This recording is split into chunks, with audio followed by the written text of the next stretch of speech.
Hello. അപ്പോൾ ഇന്ന് ഒരു അടിപൊളി ചിക്കൻ റെസിപ്പിയാണ് കേട്ടോ. നാടൻ ചിക്കനാണ് ഇത്. കുരുമുളകൊക്കെ ഇട്ടിട്ട് ഒന്ന് വരട്ടി വെച്ചിട്ടുള്ള ചിക്കൻ റെസിപ്പിയാണ് കേട്ടോ. സിമ്പിളായിട്ട് തന്നെ പെട്ടെന്ന് തന്നെ തയ്യാറാക്കിയെടുക്കാം. അപ്പോൾ ഇതിലേക്ക് ആദ്യമായിട്ട് വേണ്ടത് ഒരു 3 ടേബിൾ സ്പൂണോളം മുഴുവൻ മല്ലിയാണ്. അതിലേക്ക് ഒരു 3/4 ടേബിൾ സ്പൂണ് ചെറിയ ജീരകം കൂടി ഇട്ട് കൊടുത്തിട്ട് നന്നായിട്ടൊന്ന് വറുത്തെടുക്കണം കേട്ടോ. ഒരു ചെറിയ കഷ്ണം പട്ടയും കൂടെ ഇട്ട് കൊടുത്തിട്ടുണ്ട്.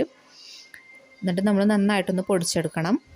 പിന്നെ ഇതിലേക്ക് മെയിനായിട്ട് വേണ്ടത് ചെറിയുള്ളിയാണ്. ചെറിയുള്ളി ഏകദേശം ഞാനൊരു 1.25 കപ്പോളം ചെറിയുള്ളി ഇട്ട് കൊടുത്തിട്ടുണ്ട്. ഇത് ഏകദേശം ഒരു 1.25 കിലോ ചിക്കൻ ഉണ്ട് കേട്ടോ.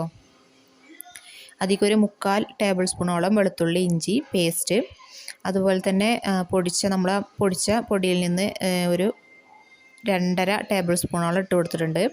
അതുപോലെ തന്നെ ഒരു 1.5 ടേബിൾ സ്പൂൺ കുരുമുളക് പൊടി, അതുപോലെ തന്നെ ഒരു 3/4 ടേബിൾ സ്പൂണ് മഞ്ഞൾപ്പൊടി, പിന്നെ ഉണക്കമുളക് പൊടിച്ചതാണ് കേട്ടോ. പച്ചമുളകല്ല ഇട്ട് കൊടുത്തത്. ഉണക്കമുളക് പൊടിച്ചത് നമ്മൾ എരിവൊക്കെ നോക്കിയിട്ട് അതിനനുസരിച്ച് ഇട്ട് കൊടുക്കുക. പിന്നെ കറിവേപ്പിലയും ആവശ്യത്തിന് വെള്ളം കൂടെ ഒഴിച്ചിട്ട് ഒന്ന് നന്നായിട്ട് വേവിച്ചിട്ട് വറ്റിച്ചെടുക്കണം കേട്ടോ.